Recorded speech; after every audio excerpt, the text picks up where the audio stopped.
বাবার মৃত্যুশয্যায় পাশে না থাকায় স্ত্রীকে বয়কট করলেন হিরো আলম। দেশের আলোচিত কন্টেন্ট ক্রিয়েটর আশরাফুল হোসেন আলম ওরফে হিরো আলমের পালক বাবা আব্দুর রাজ্জাক মারা গেছেন। মঙ্গলবার 15 এপ্রিল ঢাকার একটি সরকারি হাসপাতালে রাত 9টায় তিনি শেষ নিঃশ্বাস ত্যাগ করেন। মৃত্যুকালে তার বয়স হয়েছিল 75 বছর। পালক বাবার মৃত্যুর সংবাদটি হিরো আলম নিজেই গণমাধ্যমে নিশ্চিত করেছেন। এদিকে জীবনের শেষ সময়ে পালক বাবার পাশে না থাকায় স্ত্রী মডেল রিয়ামণিকে জীবন থেকে বয়কটের ঘোষণা দিয়েছেন হিরো আলম। আব্দুর রাজ্জাকের মৃত্যুর সংবাদ নিশ্চিত করলেও রিয়ামণির বিষয়ে কোনো কথা বলতে রাজি হননি তিনি।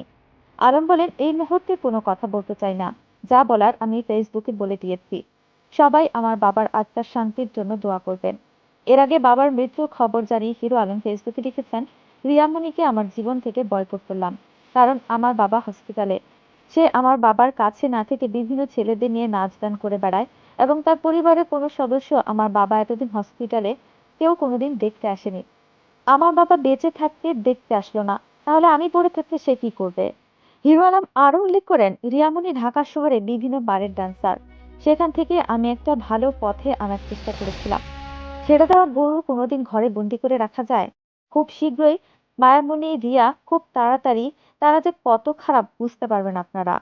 একসঙ্গে কাজ করতে গিয়ে রিয়ামণির প্রেমে পড়েছিলেন হিরো আলম।